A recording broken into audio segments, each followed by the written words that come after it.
Good evening, everyone. Good night, rather. How are you guys? Welcome to Spill the Tea on Marriage, where real couples talk about real marriage. I'm Kavan Allen, and this is my beautiful wife, Keisha Allen. Hi guys. And And we're we're on on a a mission mission to to make make marriage marriage great great again. again. All right. Thank you guys so much for joining us this week and for your continued support. We so appreciate having you, especially you, Kristen, who is the first one in the chat.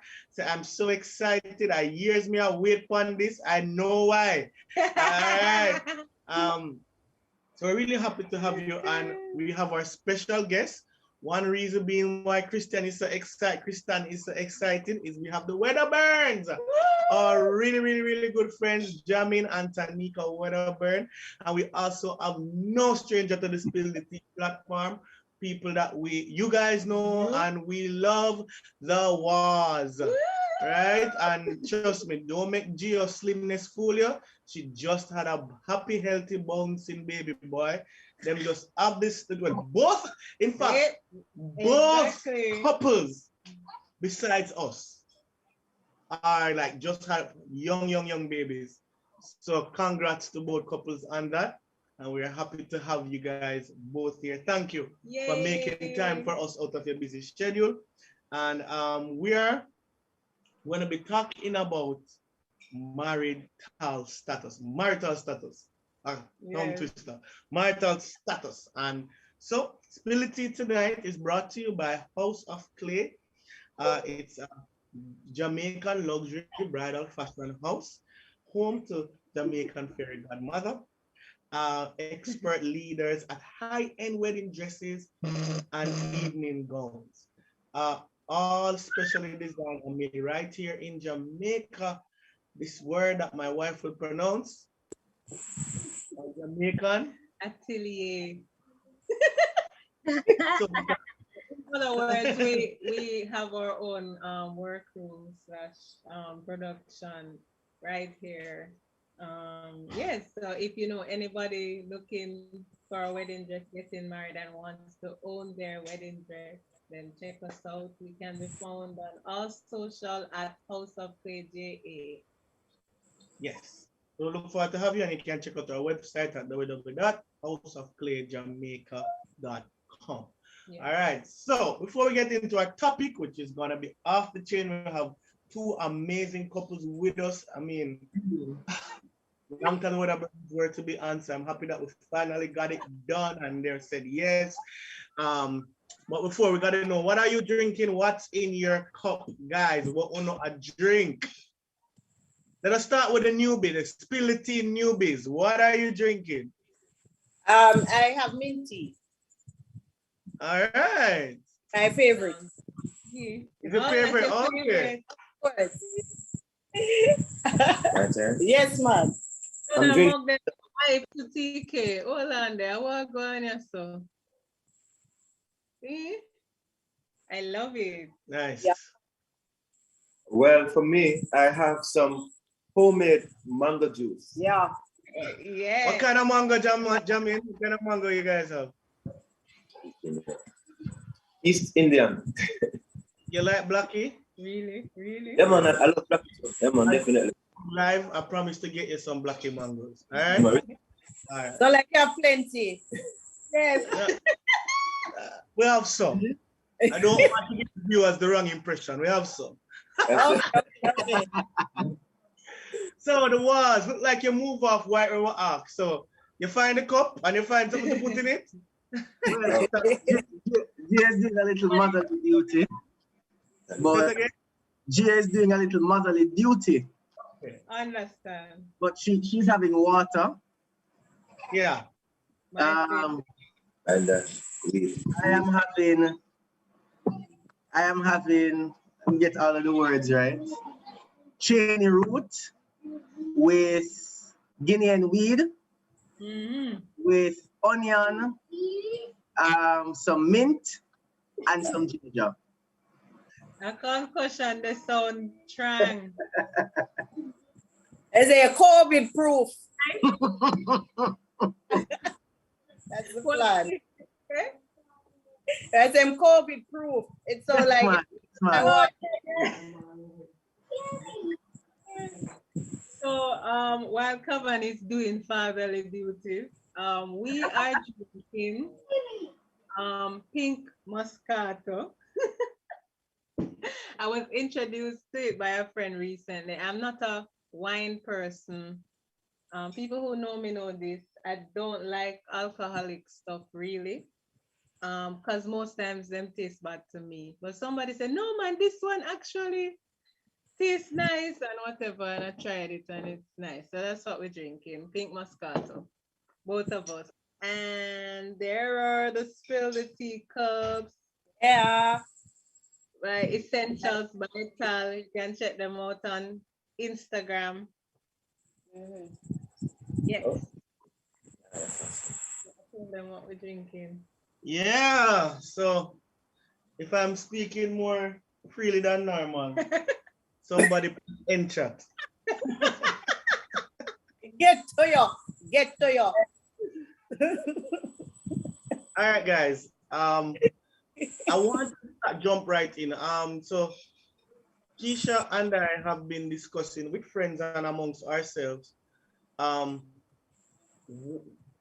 the role of the church and marriage. A lot of people saying the institution of marriage is getting like a bad rap in modern days, and you see where people don't value marriage as much anymore, or realize, however, that in the church it's still very much held in high esteem, sought after, and a lot of people who are influenced by the church and a part of the church do desire marriage at a very high level. So I think the church has gotten that right. But whether or not you're exposed to church, we still find that married couples are having serious issues, and some of them aren't lasting. So quite a few, the divorce rate outside and in the church are both. And look at like what makes a marriage last. How do you have marriage beyond just the title? Marriage beyond just to say I'm a husband, I'm a wife, I have the ring, hallelujah. What, how do we make, yes, praise him, Sister Tanika, praise him again. How do we have long-lasting marriages, and not only just a ring, and just the status of it.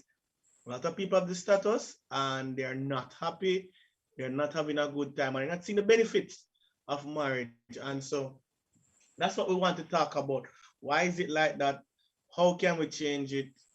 What can the church do, if anything? Stuff like that I want to talk about. So I'd love to hear you guys' thoughts before I jump in and we just flow.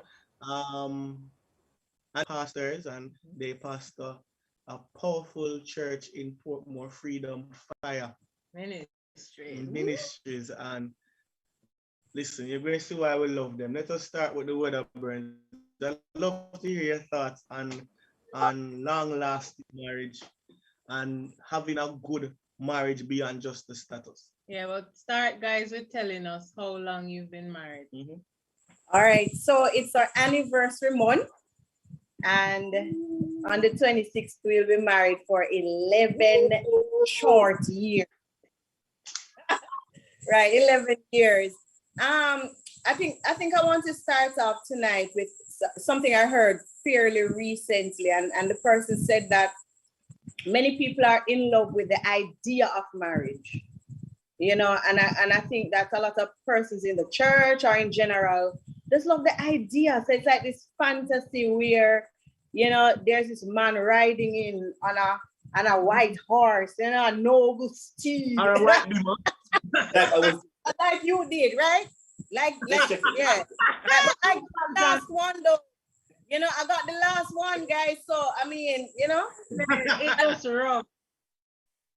So it's rough for everybody else. So people just as he said, the man are riding on this noble steed, and and so they're just in love with what they hear, and what they see. as marriage, but not realizing that you marry a real person and you are a real person also. I mean, you're flawless, right? You're perfect. And so you don't realize that you have little things that will annoy somebody else, especially when that person has to live with you, and be with you a whole long time.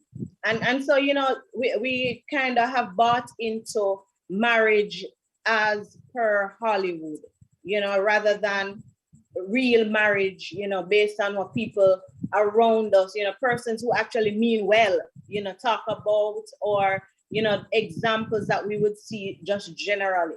So we just have the wrong idea sometimes of what marriage is.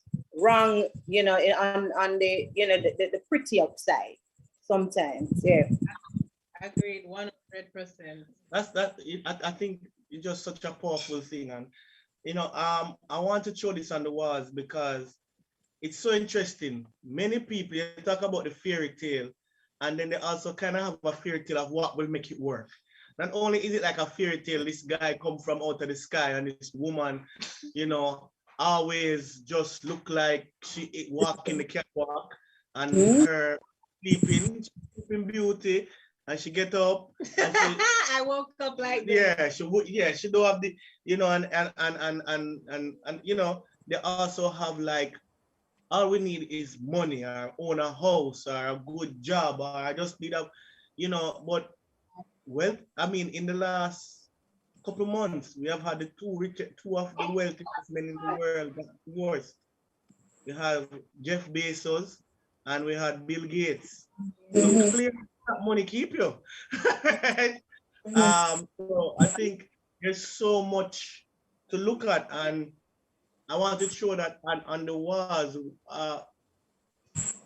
other than just people having the wrong concept of marriage or what marriage will look like, what actually keeps it together? Because as you said, Bill Gates, I care money, what is it? I thought it was money, but no, I can't have money because she's still with me. But what is it? Boy. I mean, it will sound cliche, but it's really just the grace of God. Can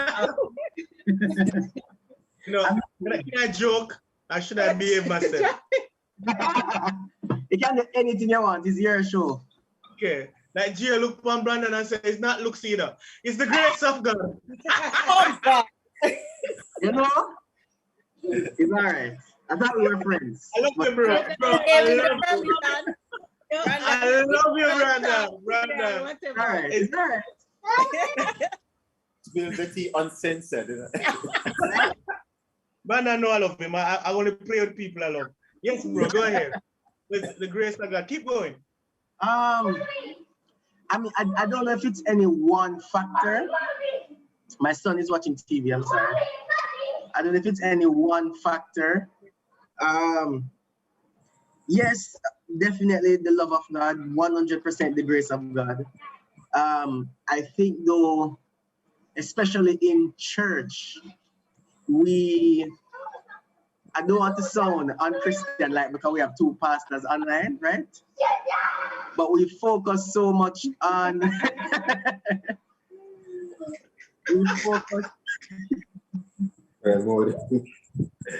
what I do? No, continue. We focus so much on the love of God that we don't take the time to practice love in our marriage, if that makes sense. So especially in church. So as Christians, it's always God. God is sovereign. God will everything. If the marriage will work, God will make it work. But we don't spend the time to actually talk to each other, to hear what each other is saying, to esteem other above ourselves, or the other above ourselves, to practice the things that are in what's that Corinthian scripture that talks about love. Yes. Thanks. 1 Corinthians 13, especially the part which I always emphasize that says love keeps no record of wrong. Right. I say something, Cav and Keisha? Sure. You can jump in. Yeah, man. Sorry about that.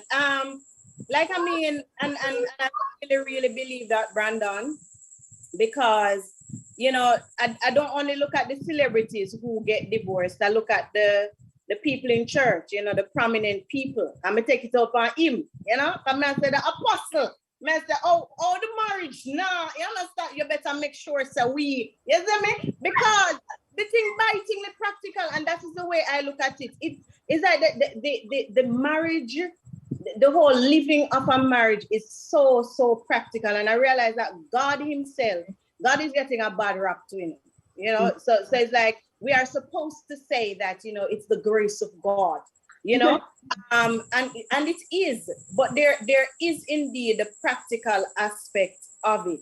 You know, we can do the prayer and so on, but there's also, as Brandon is saying, you know, esteeming other, you know, the other as above yourself, you know, loving, putting the other person first, taking the days when you know him just in a bad mood and you just have to sit back, you can't cuss off and go on the most way.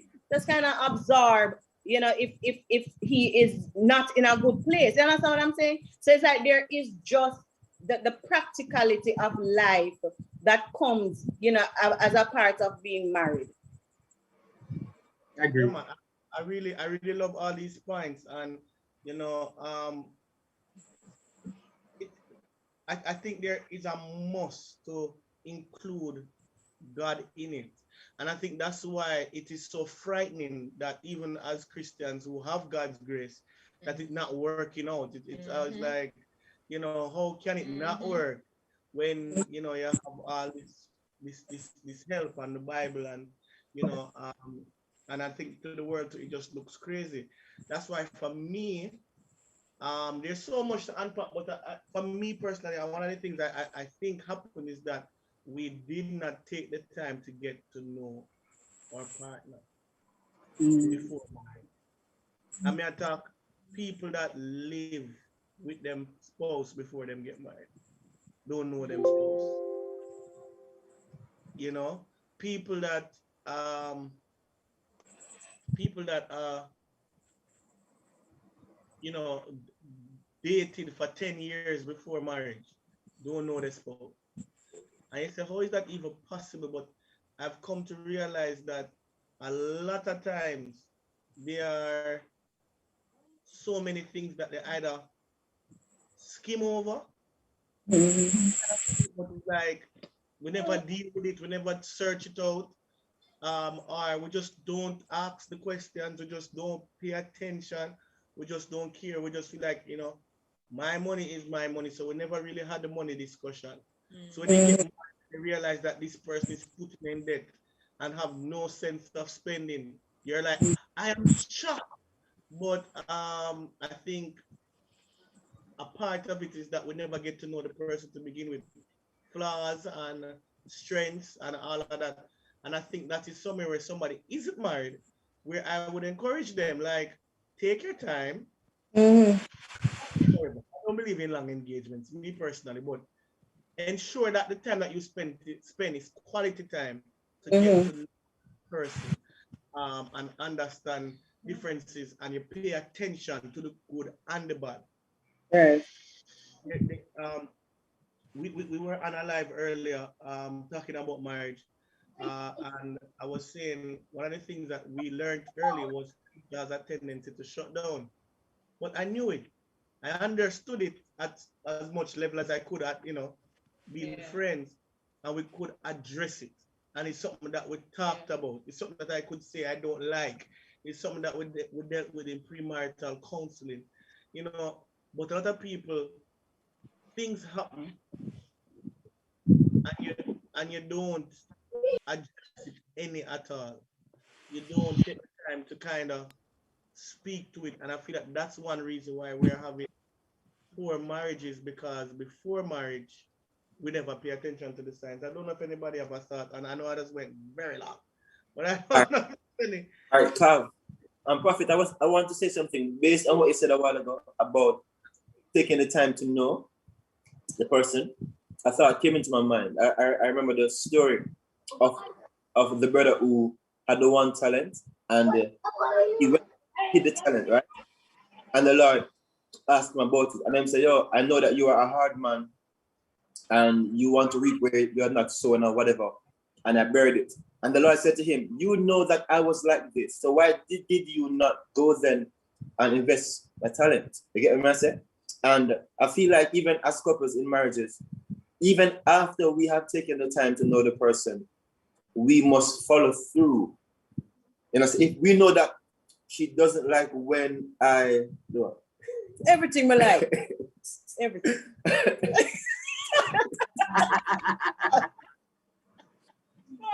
So let's say, for example, before COVID, when I used to play a lot of football, right? And she normally would want me to be home early some of the time during the week to assist, right?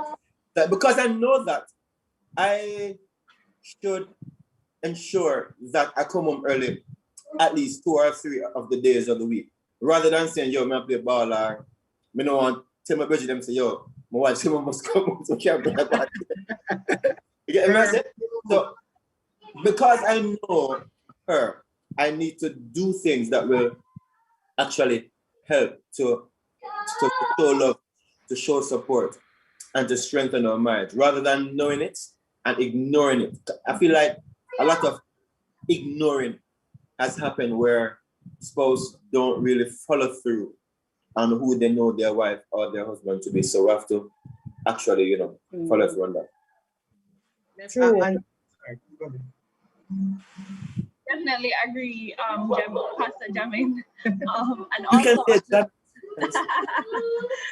but also on the matter of not taking the time to get to know our spouse, and going back to what Mrs. Wedderburn said about this Hollywood image of what our spouses are supposed to be like. And so we spend so much time trying to question, why aren't you this way or why aren't you that way, while overlooking the parts of our spouse that is actually gold, like overlooking by trying to get to something else. So you can tell what you mean. I agree. I 100% agree. But I wanted to mention from what Jamin said earlier that there's a famous pastor, bishop, he's international, I won't call his name, that has come out and said that his first marriage, his only marriage, failed because he was not ready to get married. He got married very young. I think he's probably at the age of 21, 22, thereabouts. And he was preaching, what again? I think Oh, no, what was that? Oh, I guess Kava know who I'm talking. Yeah, man.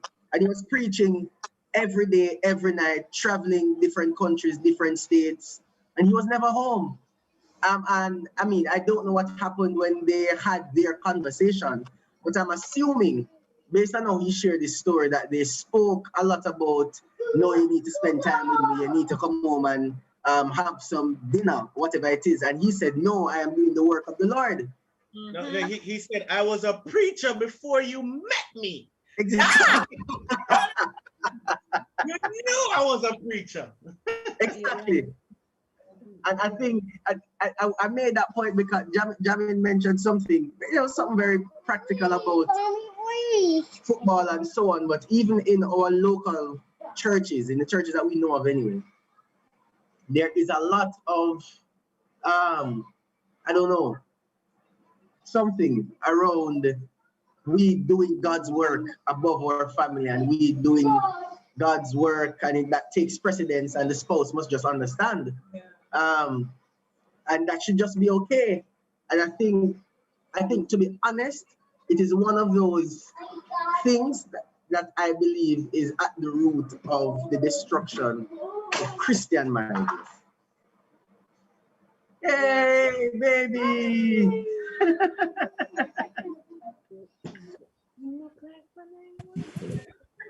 Yeah. So Brandon, from a point of view,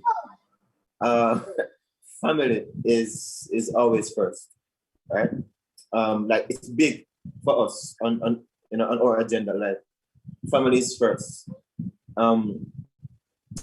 family is so first that, you know, even in our own hearts, if people need time out just to focus on their families, whether it is to study or go on vacation or whatever, they're in no way constrained to actually be present or be engaged.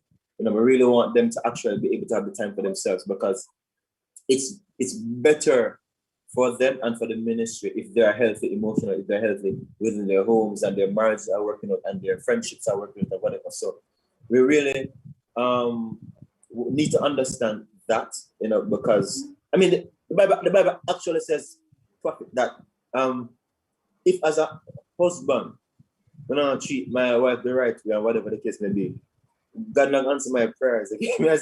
So it's like a no-brainer. It's like God so set the thing that relationship within the home, you know, and for those who are married, between the wife and the husband, is critical to even our walk with God, right? So you cannot be treating your wife or your husband or those in your house in an anti-God way, but you're lifting your hands in the house of the Lord and you're worshiping. And you're praying down the praise. We learn it wrong, you know. I think we learn it wrong, and we don't realize how much of it matters to God. You know, the whole matter of doing family right and doing marriages right and so on. And I really don't. I mean, you can be sincerely wrong, right? You can be sincere in your desire to go for God and so on, and be wrong in how much you neglect the people around. But I think we just kind of learn it, you know, just warped that, you know, we have to be the super duper spiritual person, no matter, you know, you are the price I have to pay for my anointing. As I mean, anointing is expensive.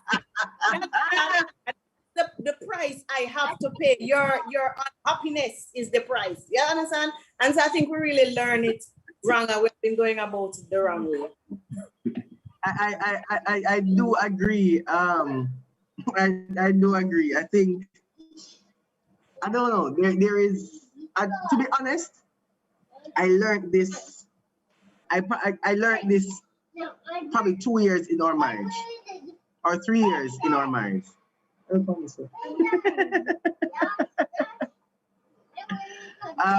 mean, you know, I made before. But growing up, and I don't know if Cavan feels the same way, but being a pastor's child and pastor's children who have certain kind of role in the national body of the denomination you grew up in, it was, you were taught to put church ahead of everything, ahead of your school, ahead of everything. You go to church every day, morning, noon, and night. It doesn't matter what happened. And I mean, there were those occasions when you drop asleep on the back of the church bench because you just happy they at church, you can't, they're home. And so you carried that mentality into your marriage, into your home. And I mean, I've been guilty of it. You go to, you know, your spouse probably not happy right now, but I'm the musician at church. I need to go to church. If I don't go, nobody's going to go. And you have to throw it in the air. Do I have a happy wife, or do I allow for good worship session at church? And then you feel so condemned and conflicted that if you don't go to church, God will go sin you. And if you stay home, your wife will sin you.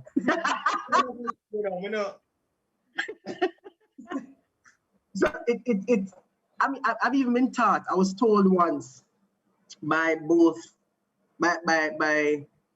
she was a Bible teacher at the time. And she said to me that my mother is my pastor first. And I looked at her and I said, but that don't make any sense. I said, she's my mother, she pushed me out first. And so I don't know her as pastor first. I never born in the church. The hospital wasn't the church. But they said to me that my mother was my pastor first, but I didn't know that. You need to share the joke, Carl. And this is short comment. No, I said they said church is a hospital, so yeah. You know, say mother push you, and then for church is a hospital, right? So right. But it made me really realize that we are being taught these things. That we are being taught that it is okay for our marriages to be in wreck and give God praise. We're being taught that it is fine for our marriages to be in wreck, and we come to church and we lift holy hands, we raise the dead and all of these things, but we're marriage in wreck. Sean, I'm not going to answer you tonight. I'm just putting it up. Just saw that, you know. just said. We just saw that. But I want to just acknowledge that moment when Jamin said, you know, some in the days when he was playing football a lot, and you know his wife wanted him to be home, and I just saw the smile on Giodale's face. Because football is my I was nodding in agreement, and I think my mic was muted, but I was actually saying like every wife, and I just want to point out that, I mean, a lot of times we look at things in isolation and we think the person we married just wicked, but we want to spend time and commune with you, and God created it to be that way. Mm-hmm. So you can't be running out and doing everything else at the expense of the person that you promised that you're going to spend the rest of your life with and love them, which means that you're looking out for their best interest.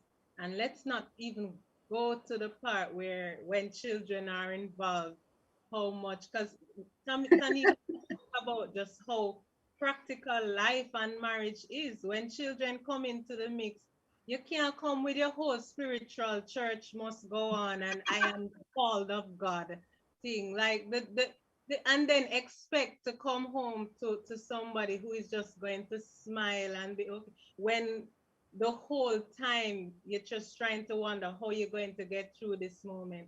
And the sick, you know, I'm not even the type to pick on men or whatever, but I just putting it in the context that most of the times in the context of church and ministry and person being out more, a lot of times the same men who feel like the wife should just be home and not complain cannot spend 5 minutes with the children without going crazy.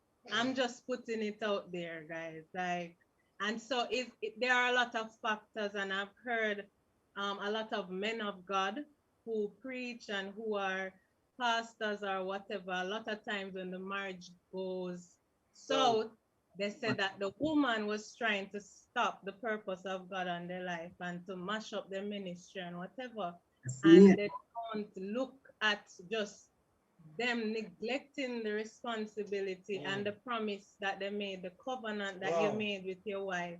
And so I think we have to fix fundamentally just mindsets and who we are and who we have committed to be to the person who we married. And I think one of the biggest reasons marriages are in trouble. So yes, we've managed to uphold the status and feel like and still believe that marriage should happen, but then the quality of people going into marriage is a problem because we don't take the time to become the type of person who somebody can live with for the rest of their life, or we don't take the time to ensure that we're not self-seeking or whatever. So we have to look at that and come from a place of who am I and what do I bring to the table, and those little things, and stop making it about all the other stuff, because if the foundation is not right, and the foundation of any marriage is the two people. A marriage is as good as the two people who come into it. And a lot of times we use the Holy Spirit to justify selfish behavior and mean behavior, and we have to realize that if you're out for your best interest and how you feel and your ministry and what God called you to, and it's me, then you're not doing marriage right, because marriage is not me anymore. Keisha, you made the point, and I want to underscore it because I feel like this is I want to say a huge thing, but it's more blindness. Because in church, we actually think that baptism equal to wholeness. Like, we feel like why because the person go into the water. Even the baptism of the Holy Spirit, persons are still not whole. Persons are still hurt, carrying baggage, still stubborn, whatever. Like there is still a process that people have to still walk through to actually be ready. To, as I mentioned, to live with somebody, to be committed in a marriage.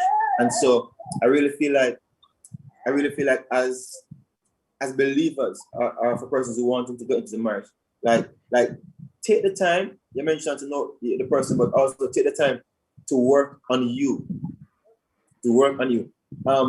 Before I got married, right? Which was a little while ago. This is relevant. I sat down by myself, right? Nobody was there with me. I sat down by myself. I said to myself, Stay on. I said, No, it's true. I sat by myself and I began to think about like what would the German look like that is ready for marriage. And I decided that that I need to address issues in my own life, whether it's anger or just some things that I thought I was weak in and struggling in as a Christian, but I know that I cannot bring those things into a marriage. For example, even my students' loan debt came up. I'm like, God, I cannot get married and have to pay my students' loan. Mm-hmm. How much money I am going to give to my household if I pay students loan back all this money per month? And so I even look at that financial thing, my attitude, things that came up in previous relationships that were problematic. I'm like, God, I need to let go. I need to find a way how to grow and mature and become better so that that next relationship, I don't carry the same issues or I don't be the same. Mhm. You know, yeah. So I think we need to do that reality check individually if we're honest with ourselves, and would to God that the person that we're chasing after, in this case, the man chasing the woman, praise the Lord, because I know they think kind of twist up nowadays. But the women are chasing because, you know, of how things are, praise the Lord. But man short, no, height or I think you meant numbers. Okay. Anika, whatever. No, but it's true. And so there are things that we need to look at because marriage lasting requires work. And if you're going to be starting that process and having a whole lot more work to do, then it's going to be a whole lot of work, right? And because it's a whole lot of work for you, or it's just about amount of work for another person, you have to be ready for the long haul, ready to work through issues, ready to make sacrifices, ready to make the commitments that you need to make. You have to be ready to do it. And if you are not ready to make all of those adjustments and commitment and sacrifices, then you're going to find yourself at the end of the day rethinking what you have entered into. And especially if you're at a church that allows divorce and remarriage, you know, you're going to call it quits and just move on to the girl who will check you out, or to the guy who looks like, you know, he can do a better job, you know. But I mean, it's a real thing, and we have to look at everything concerning, like, how can this last? One, as I said, how we start, and two, for me, endurance, being committed to work through everything that are there to be worked through, so that, you know, you can just stay together. Powerful points. Listen, I think we're having a great discussion so far, but I want to pause to just read a few things in the chat. Thanks to everyone, all your comments. We appreciate you. Even if it's 2 word, thank you for coming on. Sashana Joseph Pike said practicality is very important. Kenin Senior says so heavenly minded, no earthly good. Jamila says, think we don't realize that if we neglect family, we are in turn messing with our relationship with God, even if it's being busy with church things. Yep. Very powerful point. Listen, this friend of mine, I'm trying to get on spill the tea, hopefully sooner than later, says Shannon Finnegan. Sometimes we are taken up in the routine of life. We start taking our marriages for granted. We have to consciously work on marriages daily. We must put family above ministry. Do you see why we need our responsibility? All right. Sean is asking if Brandon is still in the household of the Lord.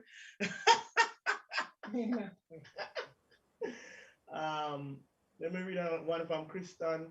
Um, don't go crazy. I give. Okay, she said. Well, she's commenting on a comment that was made, and she said, "I give himself up for her as Christ gave himself for the church." These young men don't know these things.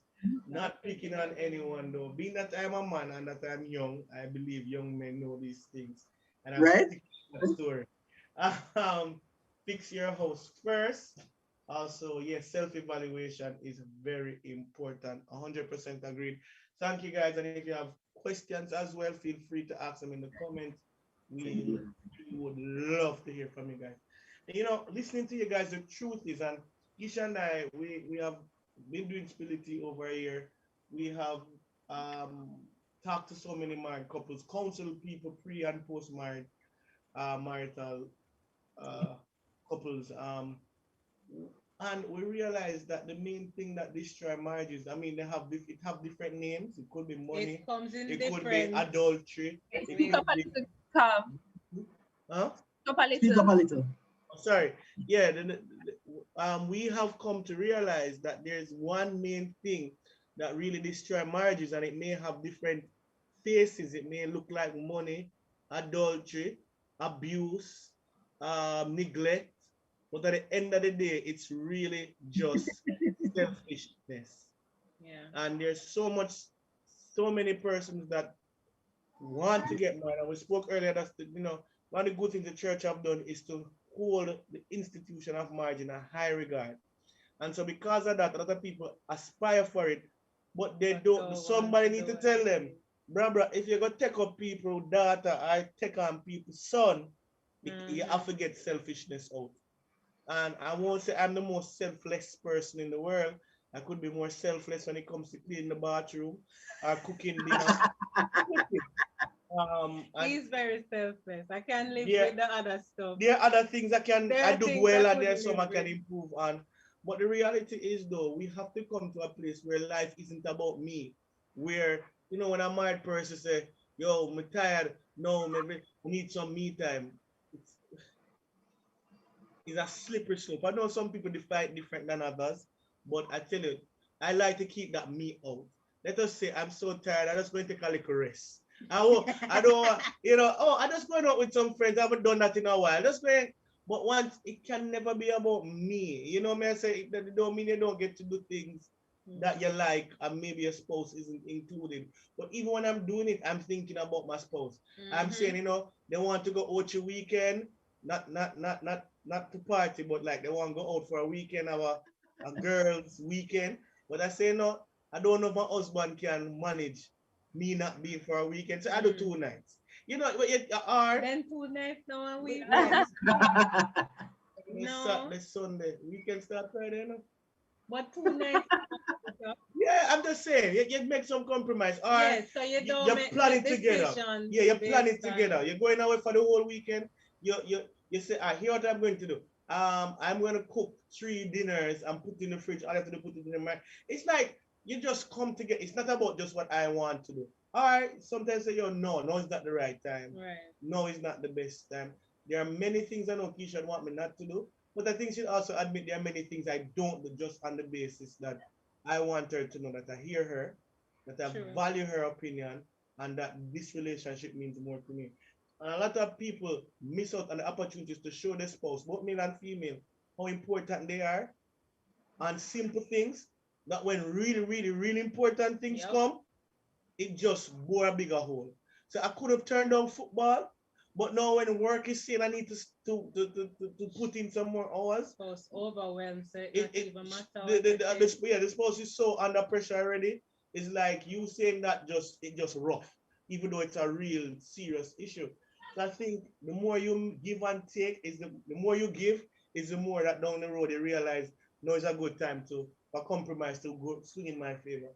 And I think these are some of the things where selfishness is concerned. And that's why when we thought about this topic, we thought about you guys because I do see in both marriages serious levels of consideration, for each other, that would shock people if they ever hear the different stories. Just of that, yeah, I withhold on this. I did this because I just want my sport. And the church and the world would make men feel bad if they make a decision because they feel like it's the best. It will make the wife happy, or it is the best for us. It's like it can't be the wife idea. It can't be the wife that wants you to do this. Yeah. Who wear the pants? Both of us have pants, to be honest. I just know who wear the skirt. I don't. So I know, I feel like because I'm so passionate about this, I kind of going on and on. But that is something that we have to combat selfishness and get to the place where we don't ridicule our men for being selfless. We don't ridicule our men because they say, listen, me I leave because my wife want me to come home and my wife under pressure or more. Like, you have to preach it up. Need help. You have to preach it up. Your wife a call, you can make them know. They open it. Hello, good night, how may I help? I mean, you tell me say that. Okay, yes, man, I can deal with that, man. No problem. All right, let me call in a second. No, you can say, hey, guys, wife is the children, them act up, she tired, she under pressure. So me I run home. We can't make men feel bad for being selfless. And I think that's one of the things that already that society do wrong. And then women can be very selfish as well. And it just makes the situation that much more chaotic. So guys, I've said a lot. What do you guys think? Jump in. Yeah. I think that the selflessness is a very good point. And I can't help but thinking about the Lord, and how we are not supposed to be disjointed, we are not supposed to be compartmentalizing our holiness. You understand? So it's supposed to be a holy marriage, a go on right, Bible reading, a go on right, prayer life right, everything right. So it's not like in little compartments. And so even as we are being formed, selflessness is also something that is being formed in us, as we walk with the Lord and as we grow. And even in a general way. So let us start generally, for persons who are not Christians then.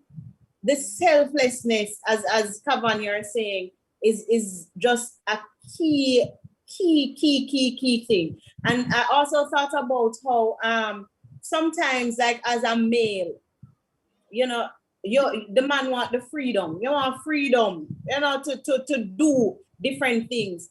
And so even as women, we also have on the flip side, Darren spoke about a hypothetical wife who had issues with football. Every little small something there. You understand? But so the woman has kind of meet the man halfway. All right. So all right, maybe him under little pressure and maybe he needs the time to do the football. All right, let's see how we can make this work. I'm going to see how I can make this work. So selflessness on her part and on his part, right? So it's not a one-sided affair at all. The only way it's going to work if it's on both. Right. No, man, very, very, very true. And I thank you for saying that. The Beal Meredith family on YouTube said, I heard a pastor said it's the hardest thing to keep young people apart. And likewise, it's the hardest thing to keep them together after marriage. That wrong. Oh my God. You know, the funny thing is that I don't think we teach our youth to be selfless. And we don't teach our couples to work together. And if you are married, you have to have liberty to make decisions together. And you find that, especially young couples, they have so many people that want to make decisions for them. Tell them what to The do. church want to tell you what to do. The parents and the in-laws want to tell you what to do. Your boss want to tell you what to do. You know, I mean, there are so many people that want People to. on the road want to tell you what to do because you look young and you somehow don't know what you do with the baby. And Yes. everybody Listen, want to tell you what When to I do. when I had Tahila, I said to Keisha, listen, I'm not carrying her on the road. I'm not going to hold her. Because when them see a man and hold a baby, Oh my gosh. literally, I'm on the road and in the space of probably 10 steps, I get hold the baby up, hold the baby back, and I'm listening to everybody because I already feel like I don't know what I'm doing. They're like, oh, I could. What? Why you want to be with? I could. Okay, cool. Why you want to be with? I'm like, oh my god. All right, you know what? I want a baby. I'm gonna feel for all the baby, right? He did not do that, guys. I chose something. Everybody wants to like tell you, and you don't learn how to say. You know, the truth is, Jamin said this. I found it interesting what you think. You don't learn it. You know, my mom said this. What do you think? And then everybody go through it and you learn to even own up to your own bias. Like, listen, me not do what you say. I'm afraid if my mother says, don't wear the shoes. Because me can't deal with the cussing. She probably bad and cuss bad, but no. You know, and then you guys walk through together. Maybe you're supposed Right. to sympathize with how you may feel with your mom feeling that way. And maybe you're supposed to be like, no, but you work through it together and you're honest. That listen, I really don't like this, but the pastor said this, and you know the Bible says for obey, so me just try what you think, and you go through together and you stand up together and be one unit. That's what God wants. That's what God is asking for. And we don't teach our, especially our young couples, to do that. What you have is people come together to have sex, but they don't live together. They are not one mind. So they want to be one body, but they don't want to be one mind. Right. Yes, problem. And in order to be one mind, you'll have to make sacrifices because when it's not one mind, you can't have the toothpaste a squeeze from the bottom and a squeeze from the top at the same time and get the same result. Somebody will have to decide, am I gonna just squeeze it anywhere just like the other person? Or the other person said I'm gonna squeeze at the bottom. Or you commit that when they squeeze it from the top, you just push it up when you use it and decide that you're going to do that every morning for the rest of your life. You know? There are ways you don't. She's giving hypothetical. Don't make a big. We have to do that, you know. We have to do that sometimes. God, the husband who started squeezing from the bottom. No, yeah. Okay, let's make it no, sure. I wasn't being shady. I wasn't being shady. But there are these things you have to do. Go ahead, Brandon.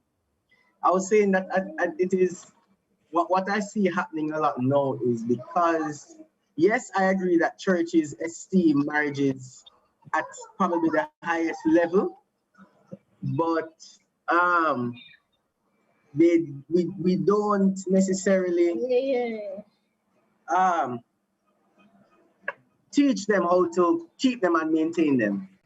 And so, which we said earlier, so what happens is we have young persons looking out at other things happening in the non-Christian arena or the non-God-like arena, and taking examples from things that they're seeing out there and carrying it to their own places and saying, this is how I believe it should work. In college, I had a friend who said that when she gets married, she's going to make sure that she has her own house before she gets married. When they get married, they're going to get a house together, and she's going to keep her own house. just in case she and her husband split up or they have a bad fight and she want to go somewhere else go sleep. But me have a backup plan. And when she said it to me, I said to her, you are planning for a divorce. That there's nothing else I can think of. And I see, not just in that friend, but I see many other, I hear many other young people saying simple things like these and holding marriage as a mere contract that we sign, that we can have a void clause in it, that when we're ready, we just rub it out like an eraser and call it a day. So, you know, when you said you know, looking at other people in the world, and I thought about this even before I came on. Like, if I feel like I'm in a rocky place in my marriage, me no drop a line, Richie, you know. Robo, so todo, say, Holy Ghost. You have a fight with the weapons, spiritual weapons. That's serious thing. And so we think that, you know, we want to be Christians, but we want to do it how we see it, you know, how we're seeing it modeled, and that's not necessarily how God intended it. You understand what I'm saying? So it's like we really have to look at how we fight, how we fight for our marriage, how we argue, how we solve issues. You know, we may not be able to look at our parents' marriage, you know, or our mothers. Maybe their marriage was, you know, wasn't the best example. How do we do this? And even as Kavan mentioned, you know, working things through as a couple, you know, even though we may have difficulties that somehow resemble another couples, we are two totally different people, different circumstances, everything. And it is, you know, listening to each other and trying to work through what works for you too. Exactly. I think on top of that, well, you said it earlier, but I wanted to emphasize it, that we are different couples. What works in your marriage may not work in my marriage. And I can't say why Gina stay like Keisha or why Gina stay like whoever. Because Gio is Gio. God made Gio like Gio. It's only one Gio.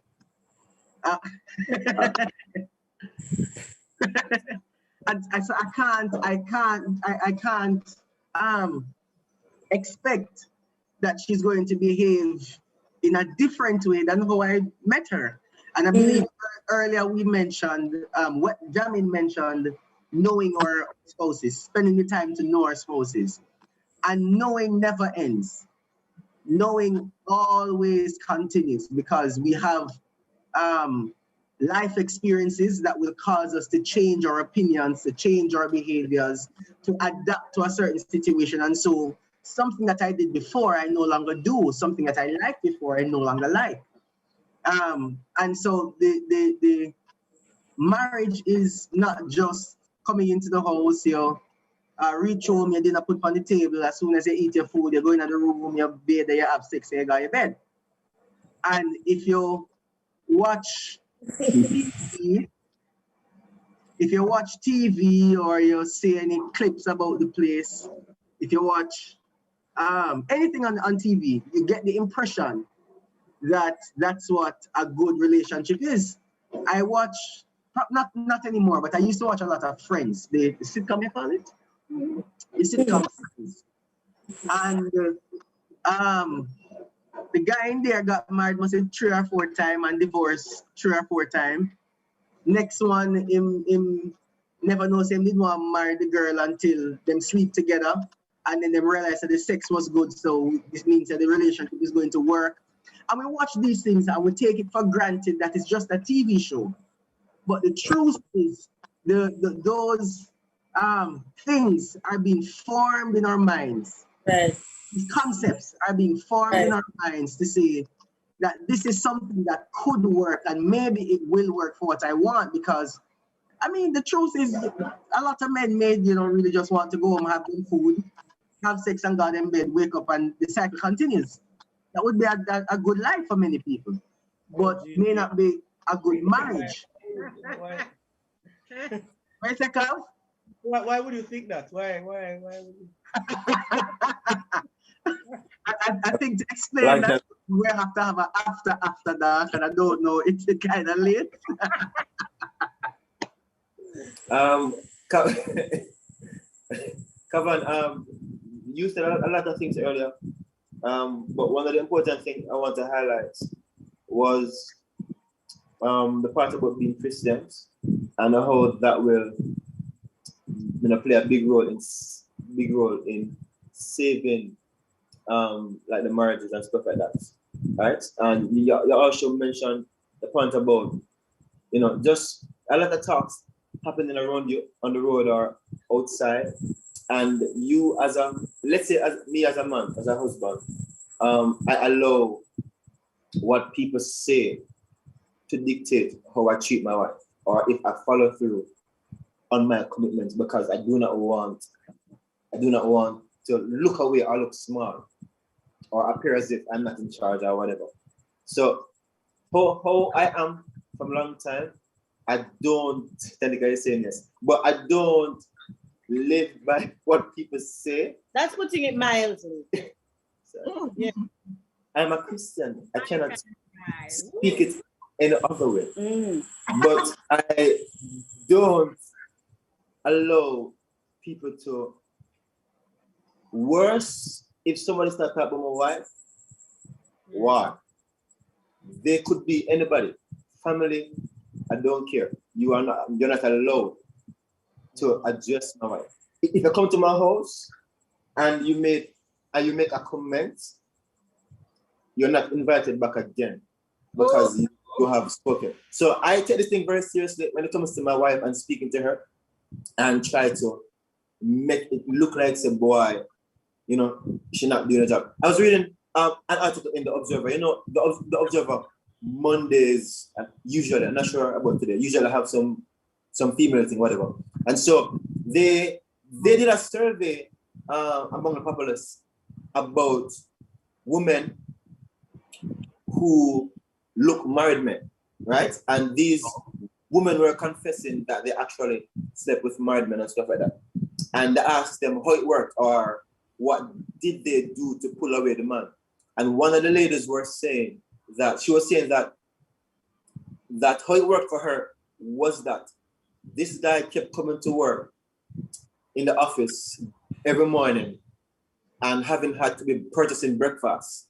And she used the fact that his wife wasn't playing a role in providing breakfast for him as a way to pull him away from his wife and to enter into adultery, that affair. And so it's like, oftentimes people will use these things so as to cast aspersion or to make it look like, say, boy, you just supposed to or nothing. And they're the ones who can make things work for you and make your life better and make you happy. And them sell themselves basically as the solution for your life, for your happiness, for everything, while at the same time they speak against the union, the blood of Jesus. But yeah, but so I don't have any time to allow the devil to think that. But the thing is that we have to basically be resolute that this is, oftentimes behind the back sometimes, but I thank the Lord, for the plethora, the many things that she has had to live with where I'm concerned, and then sometimes I would say to her, you were praying for me, don't it? Because I feel myself changing. I say, I feel myself becoming a better person in the house. I think I pray, you understand what I say? But that's how it works. You just praying quietly, and and things are happening. You get what I say? So, and I pray the same as you. But see, you have to give God thanks, and you have to actually approach it from a point of view that you're not going to allow the outside to break things down. You're going to contend against them. Well, I like to contend against anybody who's trying to contend against me. I contend against them. And no, I'm not. This is very skills for me. And I ensure that the evil speaking doesn't take root, and because I really want to continue a healthy marriage relationship and stuff. So yeah. Yeah, I just want to underscore what Tanika and Brandon were saying earlier about just every marriage being different, and I think um I've seen it trip up so many people because you're comparing your spouse to your friend, you're comparing them to your mother or your father, your parents' marriage. Um and you know you're saying that your mother used to prepare 3 meals for your father and all of these things. Meanwhile, you know, both of you work and come home at the same time. I mean, I won't go into it, but I just saying that at the end of the day, we have to realize that your spouse has what you need. And so it can't be about trying to model your marriage based on another person's home because all of us have a purpose and there is a reason God put each couple together. And we have to find that um, strengths that we and cover each other's weaknesses and then play up the strengths. And we always talk about that. Look at what each person has brought to the table and play up the strengths and cover each other's weaknesses because that is when you have the most powerful bond and nothing will be impossible at that point because you don't have no weakness when your spouse have the strength that actually covers that. And so we have to stop looking at other people and then putting that type of pressure on our spouse or putting that type of pressure on each other because you cannot live up to anybody else's standard. You have to be who God called you to be. Right. And sorry, on that note, you see the whole matter of I think for women a lot with low self-esteem and just the whole lot like brokenness from different sources and so on, that can really, really undermine a relationship, because even if the man is the best in the world, the best in the world, and you don't feel worthy of love, or something like that, you're gonna see him in a different light. Because he's coming home late, for example, is not traffic. It is you don't value me. You understand? And so things like that kind of messes with the foundation. So there are things that no need to argue about, and we argue, and nitpick, and that continues to erode. So when serious things that this foundation is already being eroded by the smaller things, and there's a lot of tension in the marriage, so that kind of breaks it down as well. So we have to really work on our inner healing for sure. That's such a great and powerful point, and I really just appreciate. Talk up, Kevin. Talk up. Well, when Kevin is being asked to talk up, no, I was saying I am so happy to hear these comments, and I really appreciate them because interestingly, we've been talking for over an hour, and I haven't even heard stuff like money. To have a lasting marriage and a good marriage. I never hear sex as much as that is important. It is very important, but you can be having good sex and have a poor marriage. Oh yeah. So it can't be the key. You understand? So very interesting. There's a question, quite a few comments again. I really appreciate you guys for your comments. But I want to ask this question by Phyllis Hendricks. She says, how do you balance God, church, and family or marriage? Not in any specific order. So how do you do the balancing act of all of us here, the ministry, one of us here, millions daily.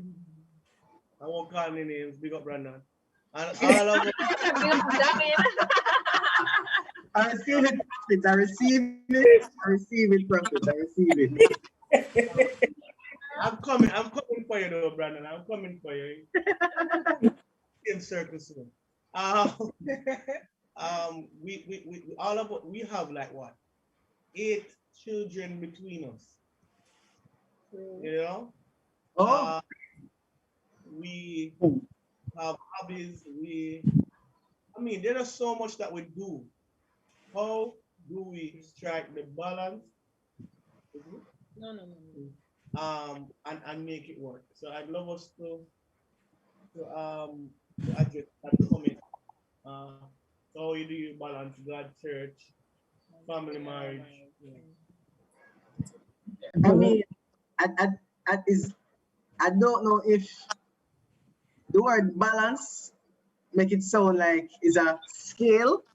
Yeah, And you're trying perfect. to, yeah, you're trying to weigh and make sure that God get peace. And I, I don't think it's that way. Um, and I think the first thing that has to happen is, especially the more you enter into a marriage, is we have to break religion. We have to tackle our religious views about God.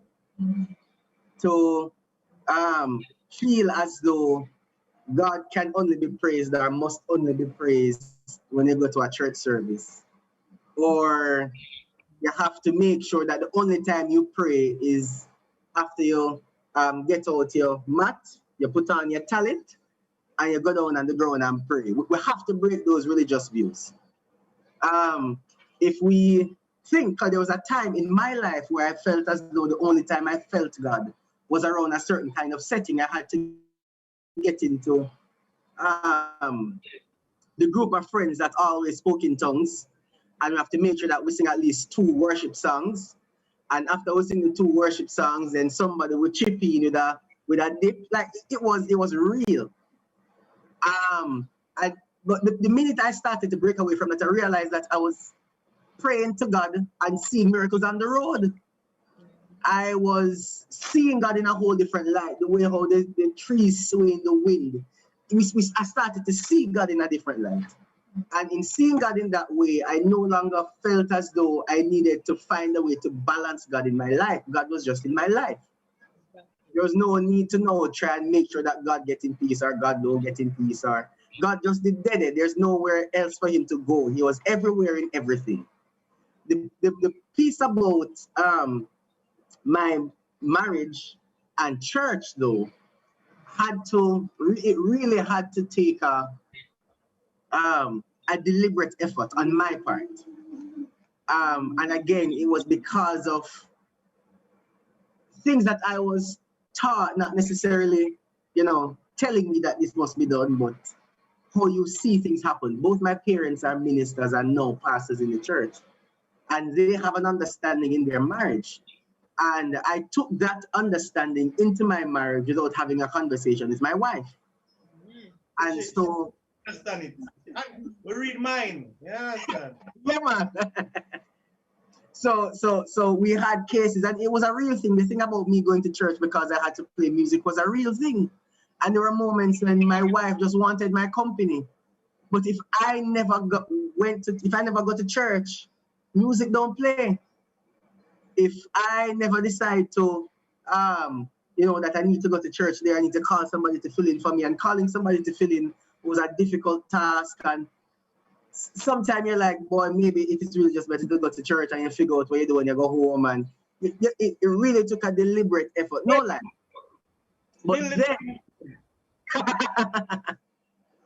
But then you got to the point where you realize that your marriage started to suffer. I realized that I didn't feel as connected or as close to my wife as I know I'm supposed to be. I never felt like I was covering her. As a matter of fact, and I won't call name for not calling name reasons, but someone told both of us that when we get married, my wife still needs to defend herself for herself, and I need to just allow her to defend herself while I was away. Somebody told us this. A prominent minister told us this. And not that I believed it, but it was a good escape when church was demanding. You get me? So I had to be very deliberate with saying, okay, no, I won't do this thing for church today. Not because church is bad, but my wife is important. My wife's well-being was important, especially when we started having children. And there are a lot of things that I didn't know that I had to learn. Because as I said, both my parents are in ministry, and then so you go to church every single day. But that doesn't necessarily mean that that understanding came straight over into my marriage. We never spoke about, we making sure we go to Bible study, women's ministry service, men's ministry service, youth service, Tuesday morning prayer meeting, Saturday morning prayer meeting, Sunday morning service, Sunday night service. That's every day of the week. That was not a conversation that we had. And we had to be deliberate about how do we ensure that service can still go on for the necessary activities that we played in, but we felt connected with each other. We had to take breaks. We leave Kingston and drive out to the country for the weekend. We had to do a picnic. We do whatever was required to make sure that we remained connected. Because we know God may never sin with. We're over that. We're past that. God may never sin with. Right? Them never need to sprinkle the extra olive oil and carry God the altar because we never go church Sunday because we went out as a couple. That was not something that we had to be arguing about. Because every now and then we need to have that break. The God part is God is in everything, but as I said, the balancing church and family for me anyway, is not so much a balancing act. It's more knowing when to prioritize what and agreeing on it. Yeah, Kavan, Brandon, thanks for sharing those nuggets, very, very important, very, very productive and useful. I was thinking while Brandon spoke a while ago, and I was reflecting on even what we do at Freedom Fire Fellowship. We just started, we're going to be celebrating 2 years in October, right? But there are things that we actually put in place which I realize are no solution. So even for Brandon's case, so some of the things that we do. So for example, we try not to have meetings every night of the week. So so even on a Sunday night, which is a permanent church night, I say, okay, family, you eat the rice and peas, chicken, or whatever, if you cut and swallow. I cut and swallow and run back to church for 20 years. And I was tired of it. I said, Sunday evening at family time, So you don't have to rush back to church, so you can have time for your family. If you want to go out and eat and spend the evening together. Also, the other thing that we actually put in place, and I hope this continues as well, is that we try to get more than one person for things, so that if somebody has to be away or on vacation or time off or whatever, they aren't pressured. They aren't. So Brandon, you said if you're not there, then there is no music. Our church is small. We don't have a lot of musicians. But if our musician has to be away, she's allowed, and we just have to do without. You understand what I say? So that's how real it is, that even the person can't be there. We're not going to pressure her to force and come, but we just have to do without until she's available. Right. But in other cases, we have more than one teachers for the children ministry. We have more than one ministers and preachers and whatever. The worship team is large enough. So if 2 persons can't make it, then it's fine. Mm-hmm. So we try to actually add numbers in the ministry, because I grew up in church whereby the few people do everything and they're stressed out. And these are the things that affects marriages as well. That if your spouse is always engaged, and I heard somebody saying that their spouse is asking them, like, why is it that pastor I've always called you? Like, I say, what about the other persons in the church? They can't do anything in the church as well. So as leaders, we need to put things in place. Stop pressuring the few faithful. Yes, there are few and they're faithful, but find a way how to make other people faithful as well, so that the faithfuls can be given a break to be mentally stable, to spend time with their families, to be able to relax and to recuperate as well, rather than being stressed out, right? And stuff. Yeah. And the whole matter of sacrifice is what I think of too, because as Brandon was saying, It's not like a neat little thing where, you know, it's like a beam balance and everything has to just be, you know, straight. But there are some times when you're gonna have to take one for the team, as it were, you know. So you do would I really want a little cuddle up in the cold night, you understand me? But I him a preach, you understand? Holy Ghost, you understand? And you take one for the team because there's like a context of love, there's a context of, you know, understanding and so on. And of course, you know, in the different times, there is also a deposit of love. So there's not always just withdrawals, you know, you're not just always gone, you know, it's always I do everything, but there's like a deposit. So then when sacrifices need to be made, and there may be many, because the reality is we live in a fallen world, right? And if we do take ministry seriously and soul seriously and so on, some of the things that we consider comforts, we may have to do without sometimes, right? But then at the same time, we have to live in a context, in an atmosphere of giving and of selflessness and making deposits when you can, so that there is not always withdrawals from the love bank. Mm-hmm.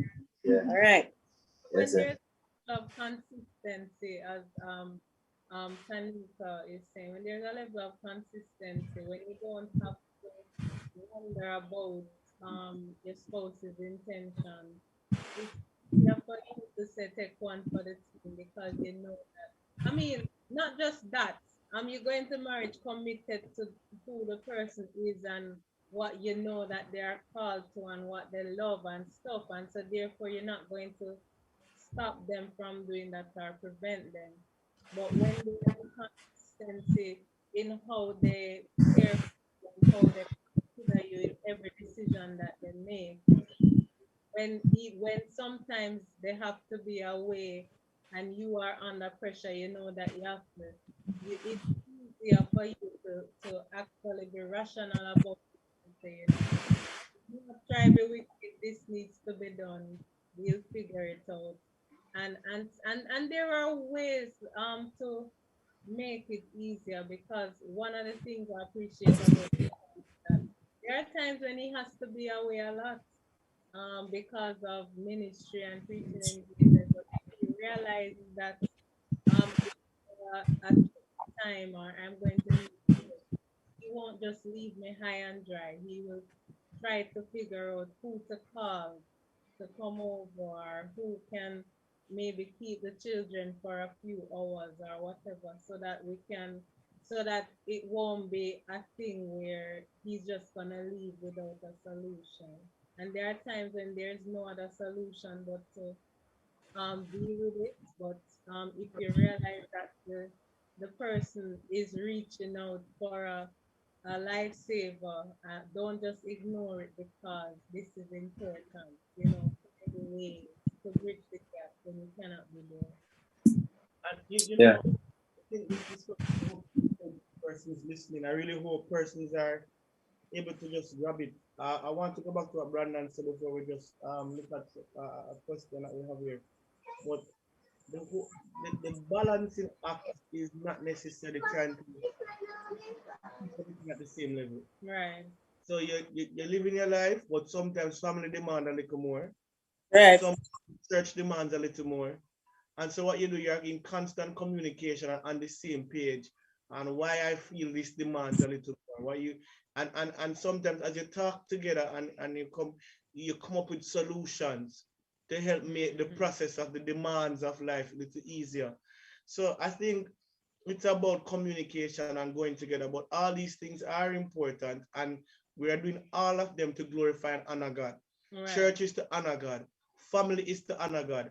Work is to honor God. So it's just like God help us through this.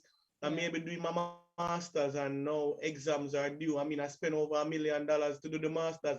Might as well pass the exam. So you may have to then that might be the priority for that season. And these seasons don't last forever. Exactly. You just had a baby.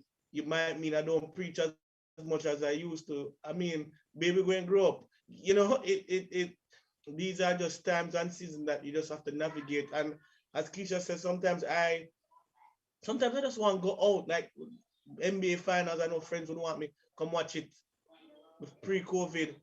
at the sports bar or whatever. And I missed game one, I missed game two. I remember one night I said, Keisha, Steph them out, if we not go watch the one here, no more game not go left. Right? I would just make it work. Yeah. You know, and we do whatever, but there's clear communication. There is us planning and trying to say what can we do to ease the other person's pressure so everybody can be on the same get what they want. So the point is that constant communication and agreeing on what needs. Can you imagine? I think right now church is the most demanding thing, and Keisha thinks is the children. We're going to have an impasse. And sometimes I don't see, sometimes your spouse don't see what you see. Sometimes so you have to communicate. You have to communicate. Don't assume not that cuss them off. You have to communicate. You have to say, hey, this is happening. I'm so concerned. I feel on edge. I'm anxious. I think that this needs this attention, that needs that attention. And you get to talk it through. Very, very, very important. So that's it for me. And the reality is I want to go back, guys. We live in a time where church, that's really a place for families to be celebrated, has become the thing destroying families and relationships. And it's very sad. And it's only because of ego, control, and people misunderstanding the heart of God. And I think we just have to come back to a place that celebrates family, that help each other, that look out for each other, and the marriages, the couples need to discern the seasons. I said this in a hand to Keith. There was a time when, right before we got married, at the beginning of our marriage, we went to church 3 times. This is a regular Sunday. We got 3 because we went between 2 churches. So we had 3 services just like on 2 months we did that. Yeah, just on a regular Sunday without nothing preaching, no nothing. Because we were trying to stick to the routines that we had. Trying to balance things. Yeah, stick to the routines that we had pre-marriage. And I did that. I went to 3 churches before marriage. So I wanted to do that. Then every other Monday we had a service. Every Friday we had a service. Every Saturday we had a service.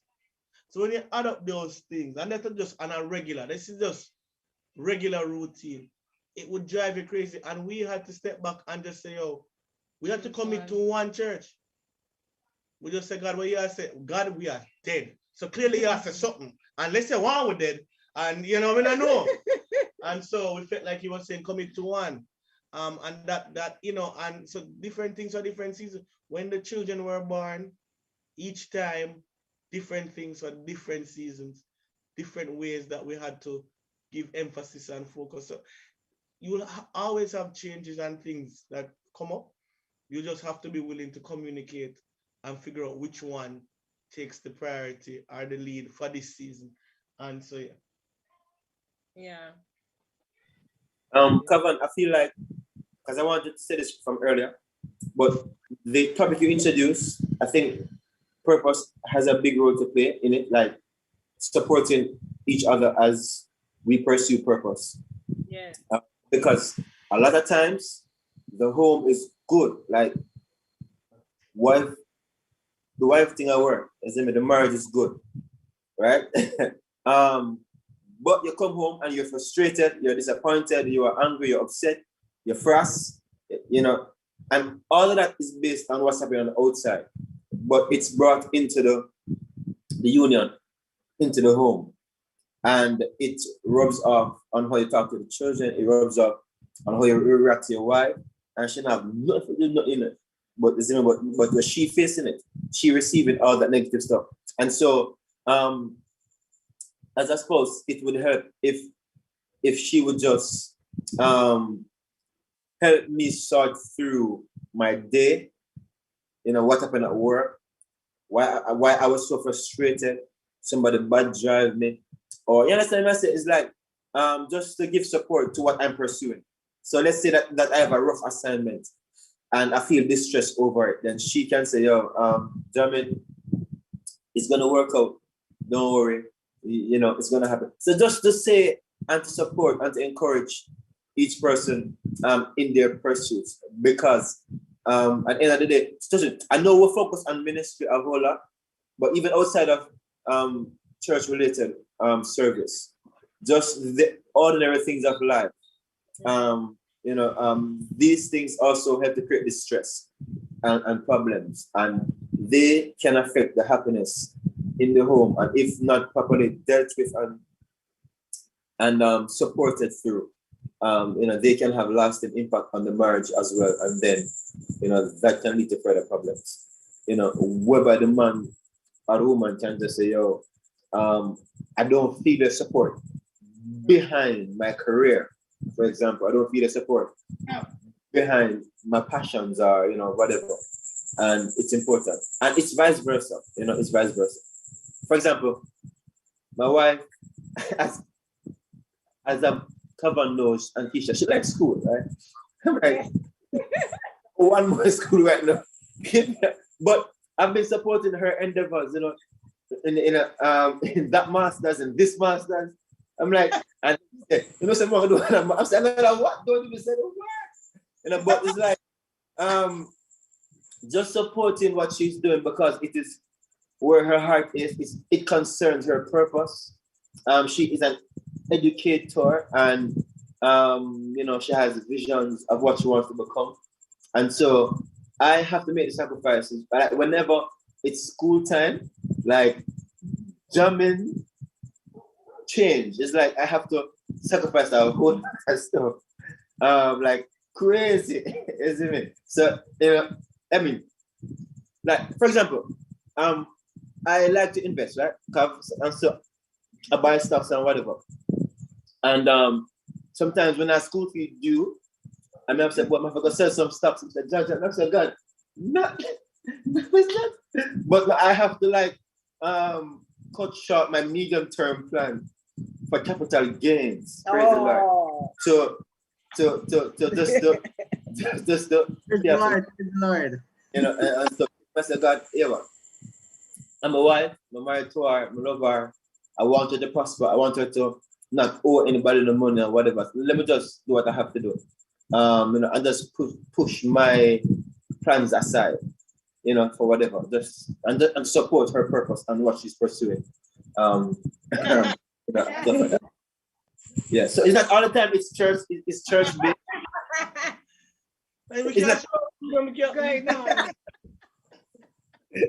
So it's not church based all the time. It can be natural. It can be career or just things that people do. That we need to support and balance so that the home is protected as well.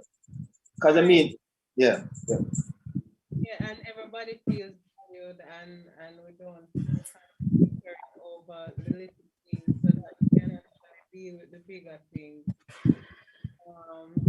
Yeah. So Final question that I want you guys to chime in on is, so we've seen marriages are happening in church and stuff and outside of church. There was a lot of talk about just the decline in marriage and how a lot of people are afraid to take that next step into marriage. We've counseled young people who wanted to get married, but people that they went to were telling them, don't do it. Worst mistake you could have ever make, and they were so concerned. Why are these married people telling them not to get married and making marriage seem like such a hell?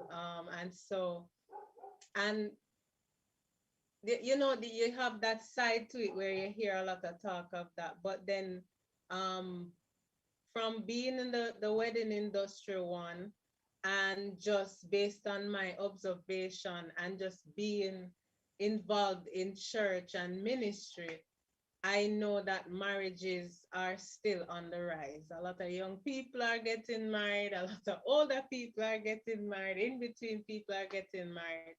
And so I just was having the thought the other day, the church has managed to maintain, that image of marriage, that it is good, to maintain marriage being a value, something that Christians should aspire for. Um, but I wanted to talk about the fact that while we are having a lot of marriages, um, the issue is with maintaining the marriage. A lot of them are not lasting, and some have lasted, but it has been, some have lasted, but it has not been happy or fruitful or anything that anybody wants to boast about. And so I wanted to ask and just open up the conversation about what is it that has the church done something wrong? Because on one side, have we not striked the balance in preparing people for marriage? Is it the quality of people that we are producing? What is it then? What's the disconnect?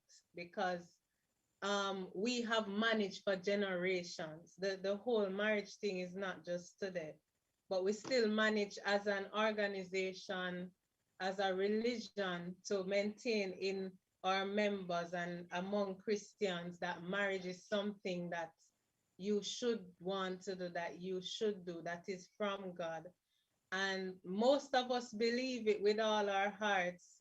But have we run after it, um, run after it without considering what it truly means and without being truly prepared on an individual basis for what it takes to actually maintain it? And how can the church bridge that gap in order to ensure that we're not only making believers of people in marriage or in wanting marriage, but that we are actually the example to the world that hey, marriage can work. I don't accept that statistics about divorce is so high, and it's as high in the church. I feel like there's a disconnect there and something is wrong. And so yeah, how how should the church go about it? Is it the church's duty?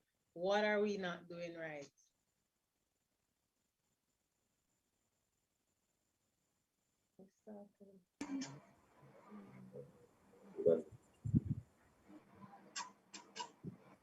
Jamin, you're going, right? You're going? Oh, go on, children. Okay. So I mean, again, I don't. There's no one reason I think either. I don't know if we can. Yeah, there's no one reason I can. I don't know if I can point it to one specific thing outside of selfishness that we mentioned earlier. But one of the things that we've even discussed is the fact that it was made in the comment earlier that somebody said that pastor said that you can't keep it's hard to keep young people apart, but it's a fight to keep them together. I think one of the biggest issues we have is people are fearful that young people are having sex. Ministers, pastors, youth leaders, whatever it is, fearful that young people are having sex. And so as soon as they look like they're having sex or they look like they're in a relationship, the next thought is go and get married. Without any further conversation, go and get married to prevent you from having premarital sex or from committing fornication or whatever it is. And so they jump into some of these relationships, and the sex is good. But then one day the wife or the husband needs something more than sex, and they have no idea what to do. And so little by little, the marriage starts to break down. You have other instances too where which right now I think is a big thing. Kevin and I, we've spoken about this before, where I guess the word say that again, Jamin? Oh, the word that come to mind is the role of male and female in a union. And because we live in a male-dominated world, it is very easy to objectify a woman. It's very, very easy just because of the space that we live in. And we sometimes carry this, some of us carry this into our marriages, where the woman is not my wife or my spouse. She is my helper. And we take that word into its Jamaican literal sense, where she come into the house to wash, cook, and clean. And I am treated as king in the house. And of course, then the woman goes into depression or sadness or whatever it is, and the man goes into extreme egotistic behavior, and then the marriage starts to break down even more. I don't know. I don't know if as a church we spent the time to understand what the Bible says when Adam said it in Genesis, that the two become one flesh, or when Paul said it later on that the two now become one. I don't think as a church we've spent the time to really go through and teach what does this actually mean with the spousal relationship. I don't know if we spend enough time to break down what unity looks like, especially because we have so much disparity happening in our churches. And then when you look at other marriages around you, you try to wonder, who should I emulate? What can I look at to see what is there, what is in the space? And you can't find, or you find it hard to find a good Christian relationship. You can find other relationships out there that look good on picture if you're on social media, Facebook, Instagram, whatever, and they seem to be good. But when you look into your church, you wonder, boy, I don't see anybody that I can look up to. In some sense, in some cases. And so I think as a people, we probably, even yes, in living the life, making sure that we're living a good relationship, showing people that marriage is a good thing, that we're happy that though you may have rough times, we're still one, we're still united, we're still, together in this. I still think that we need to spend the time to teach. I've always said, and I've said it many, many, many times, that churches are great at evangelism. Great at evangelism. But we are horrible at discipleship. Horrible. We can come up with the greatest of evangelism plans to get 100 souls saved, but we have no idea about how to keep them. There's no planning that goes into how do we disciple the people for them to learn and understand how to live this life. And I believe the same thing happens even in some of our marriages. We tell them that they need to get married now because they're young and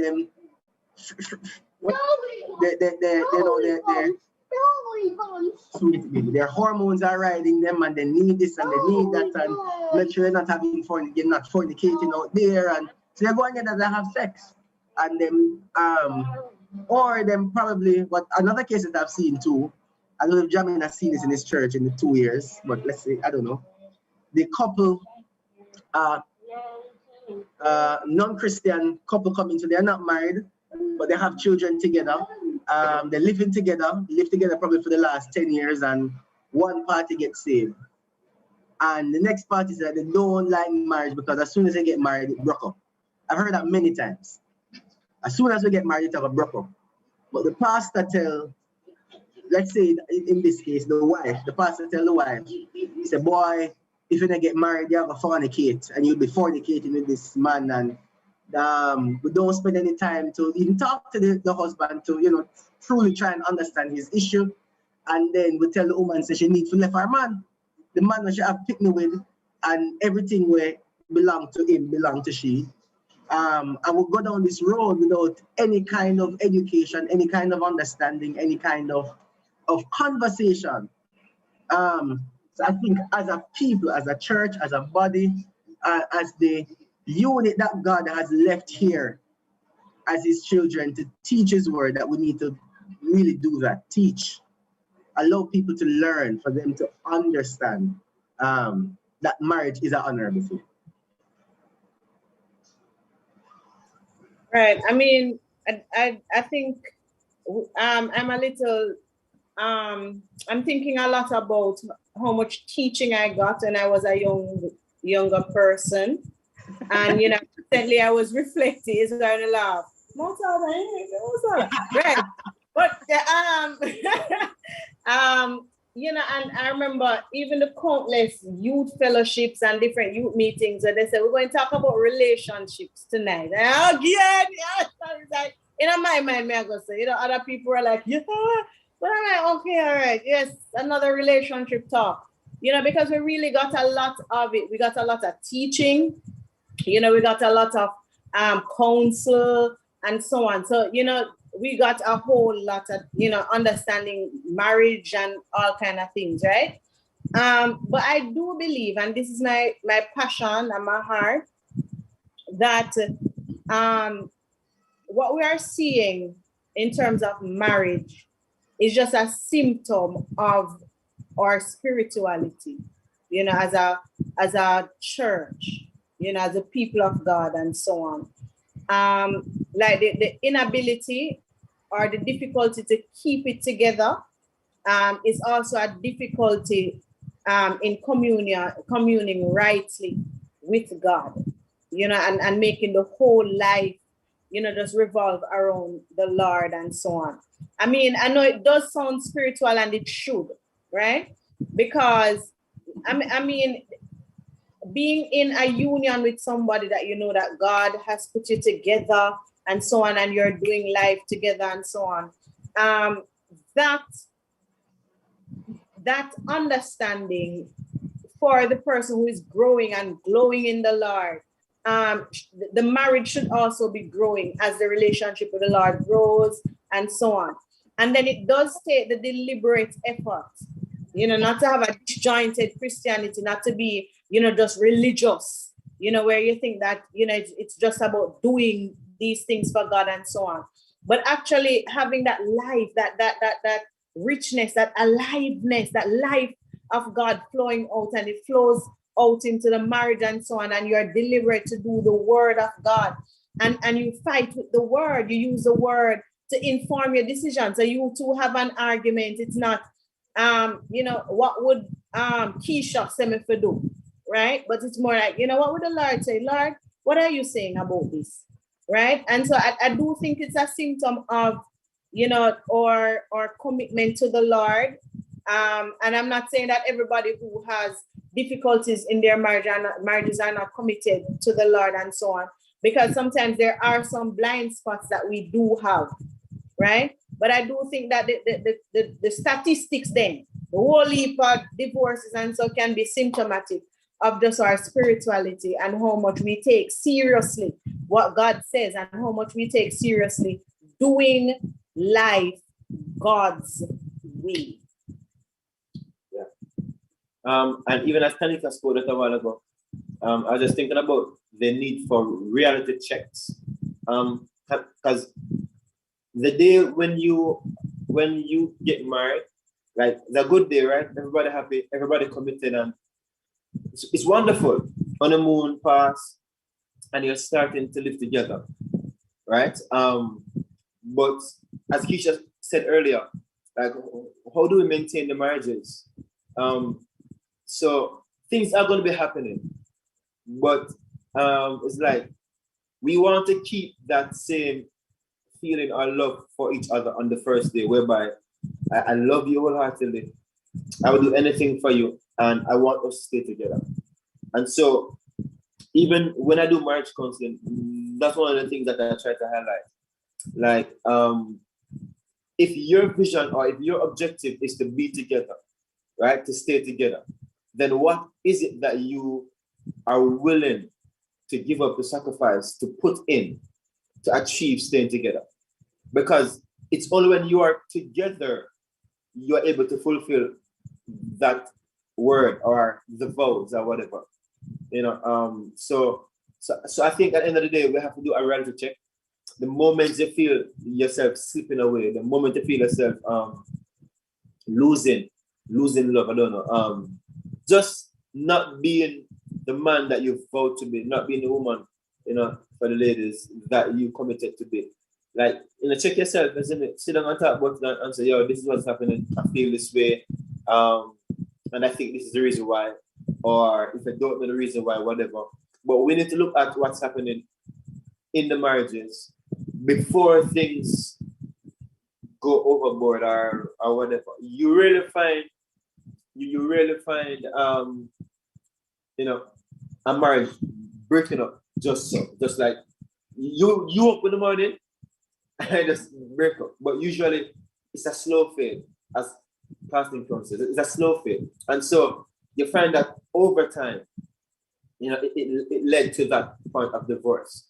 And so we have to check ourselves, check what's happening, do assessments, make recommitments, just plan to look at what's happening and where things are headed and try to stop it.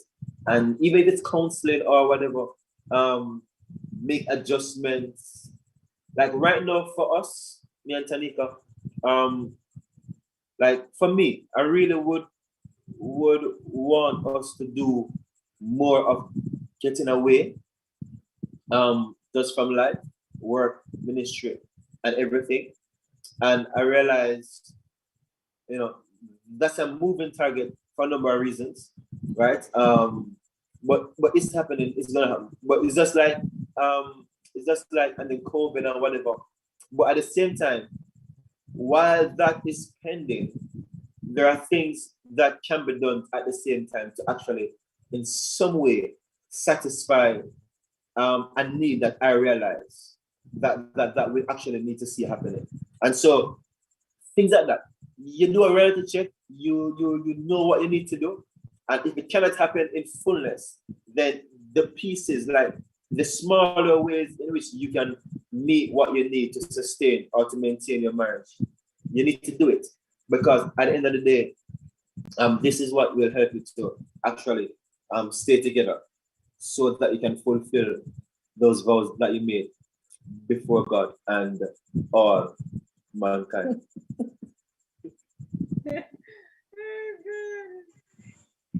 Right, guys. So many really excellent points. Gio, you have any thoughts? Okay. Yeah. I was thinking, earlier, like when I just asked the question, I was Brandon was talking and he spoke about just what the Bible read about what the Bible said, what Adam said about the two becoming one flesh and stuff like that. And then I was thinking about just what we were taught in the context of that scripture and marriage. And I can't remember hearing anything outside of that it is when you consummate the marriage that the two becomes one flesh. And it is so much more than that.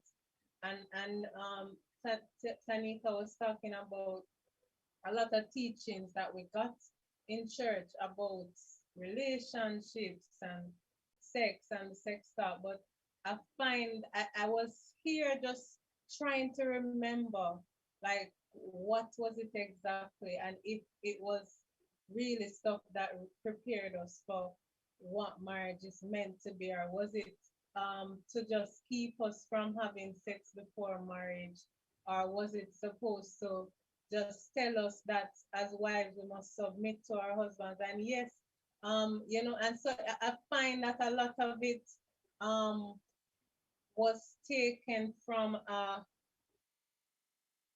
spiritual rule type context with no real practical, well, let me not say no real practical, because I believe that a lot of what we were taught it because the people teaching it believed it.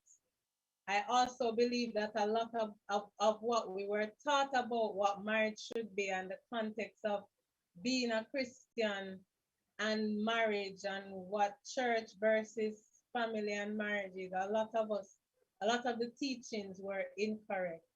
They weren't scriptural and they did not reflect the heart of God. And yes, a lot of scriptures were quoted.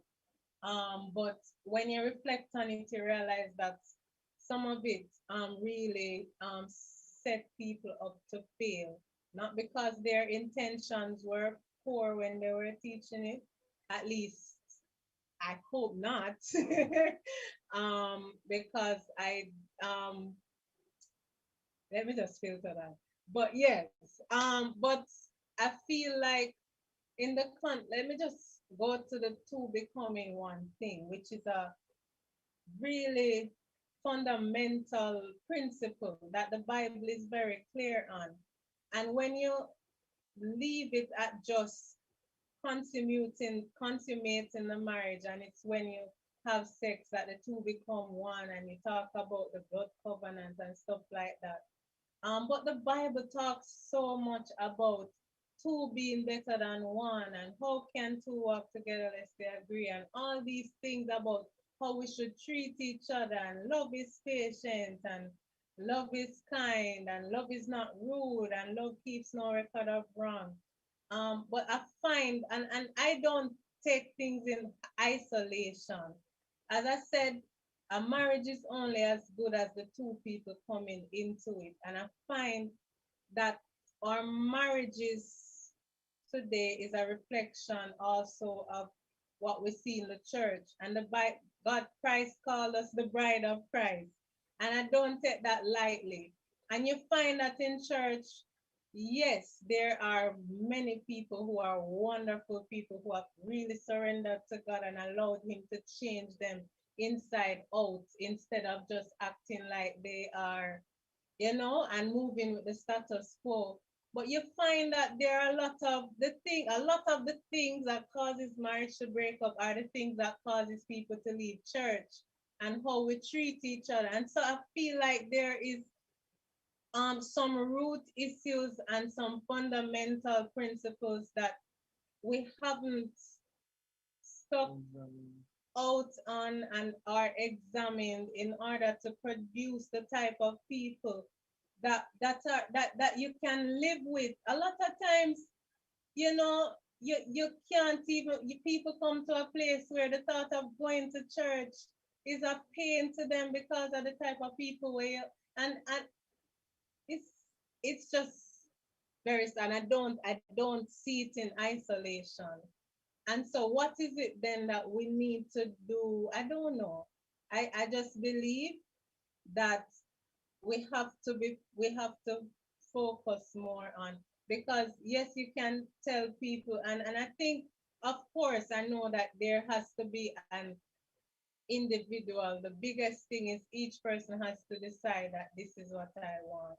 But I find that in order to maintain control, a lot of leaders have um, been content with people not being changed from the inside out.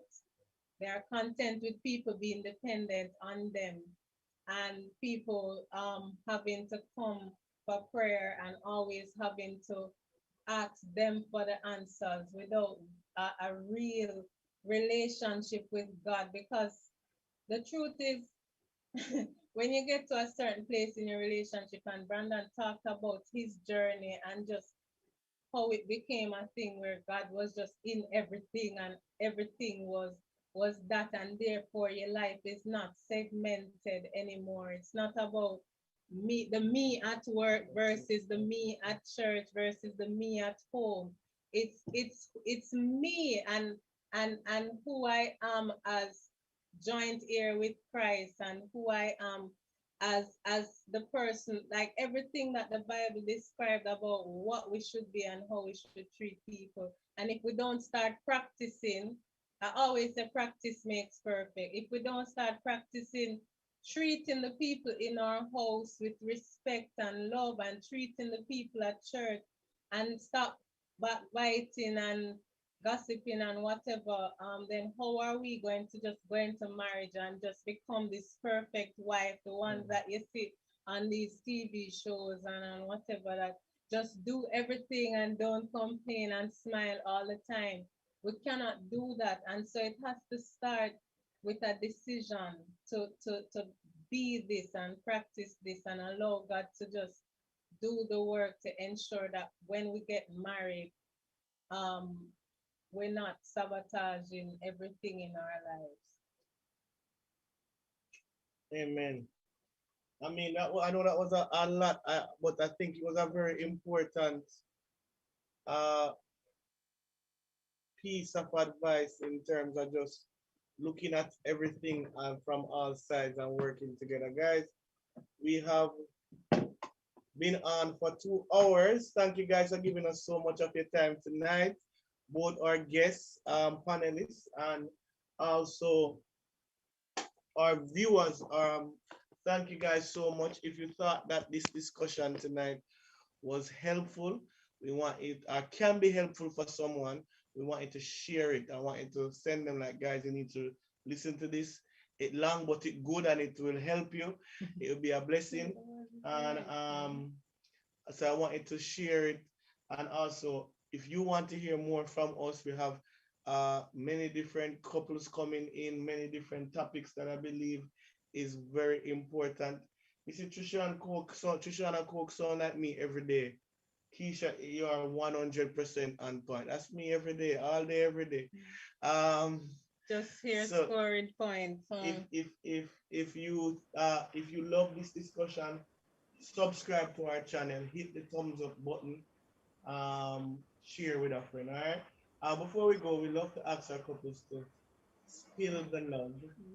So I'm not letting you guys off the hook. Our final thing from you guys is each of you get to say one thing. What numero uno Uno. about your spouse that you absolutely love and adore.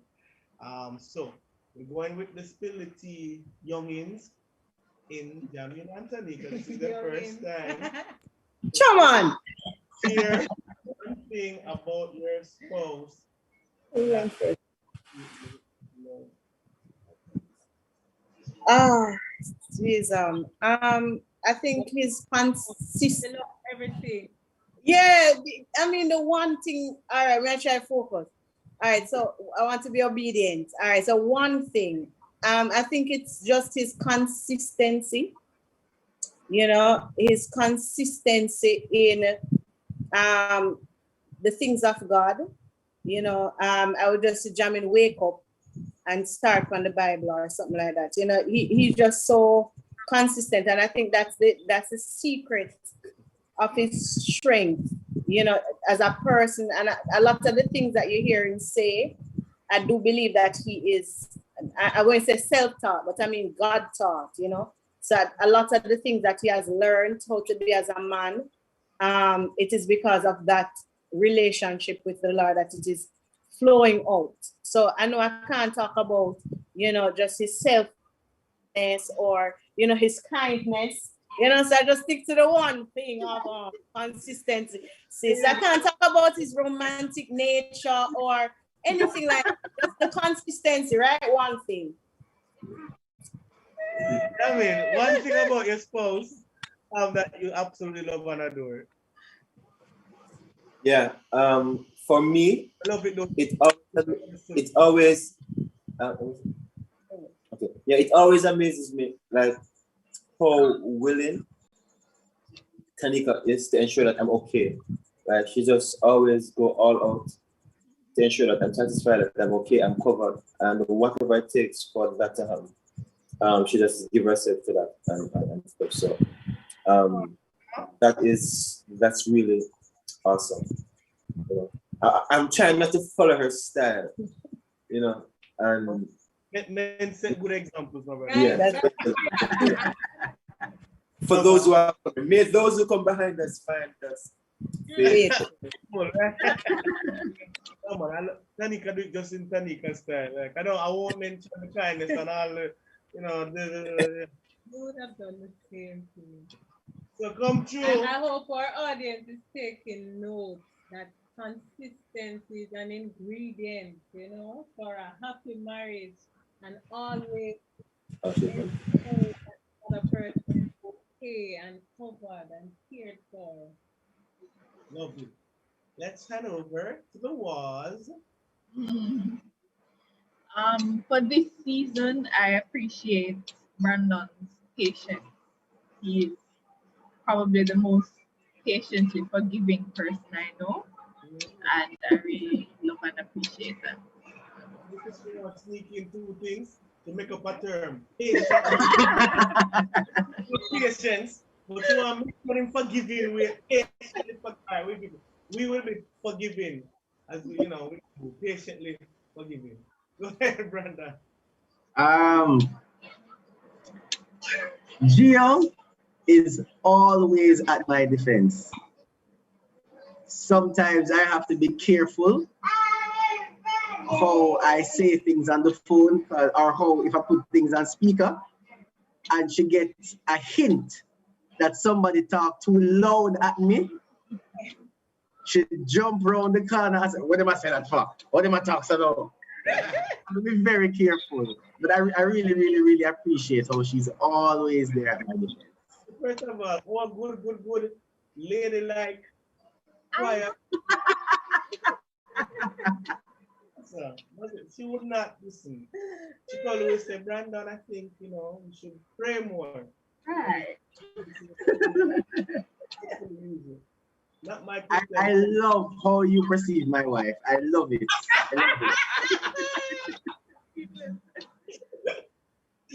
Oh my gosh. Listen, for me, it's so funny you said that, Brandon, because for me, it's that the Keisha is really a good definition of the lion and the lamb. And I think it's just funny the comments you just said, Gio, and he's saying, I love how you perceive her, because I think people don't know that when Keisha believes in something, you hear the passion coming out. Channel, it was like Keisha been crossing a lot of T's and dotting I's. You see the passion come out, you see that side to her when she's passionate about some things, and she's very passionate about her family, very passionate about God, very passionate about loving people, and she can be able to just step out of this can't earth a fly mode and just really stand for what you believe in. And there's something sexy about that. So I like that. Wow.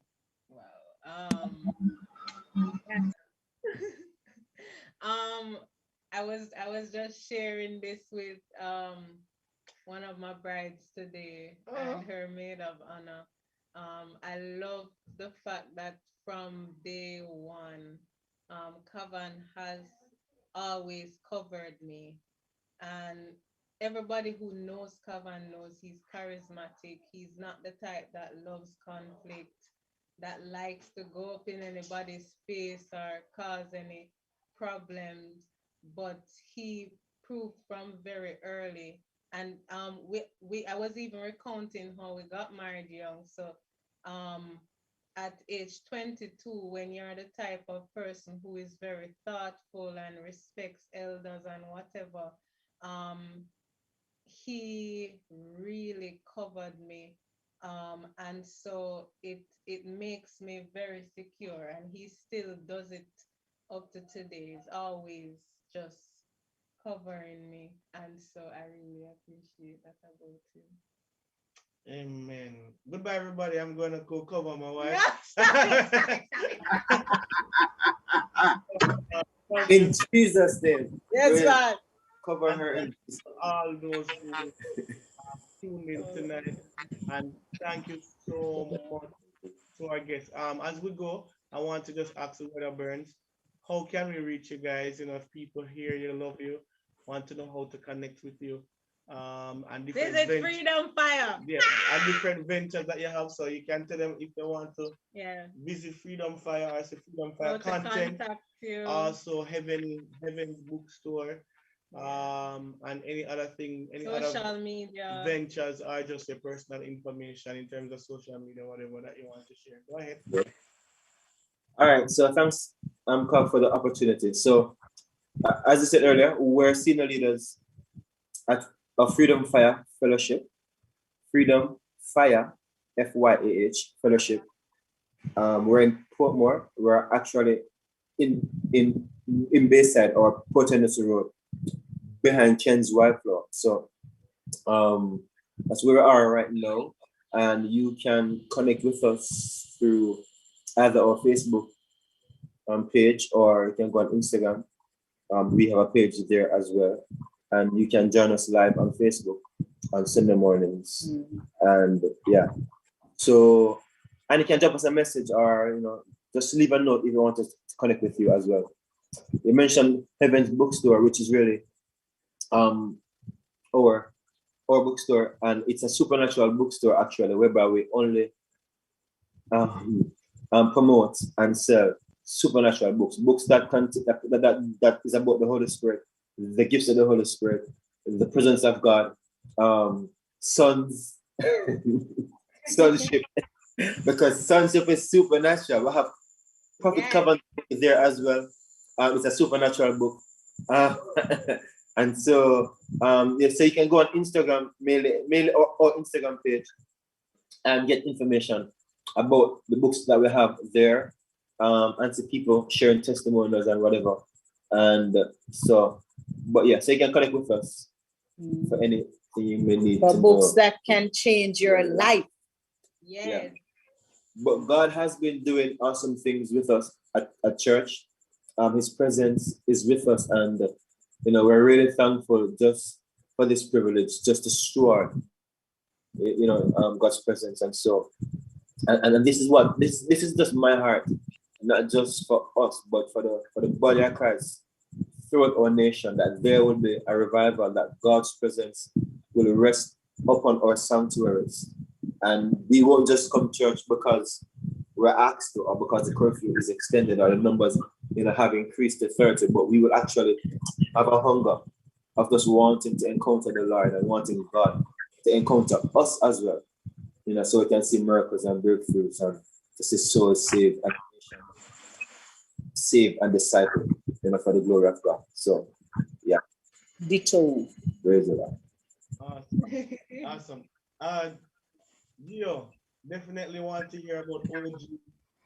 Yes. And there's something coming up as well. Oh yeah, having a premium cheesecake sale at the end of this month, and we're coming to Kingston as well.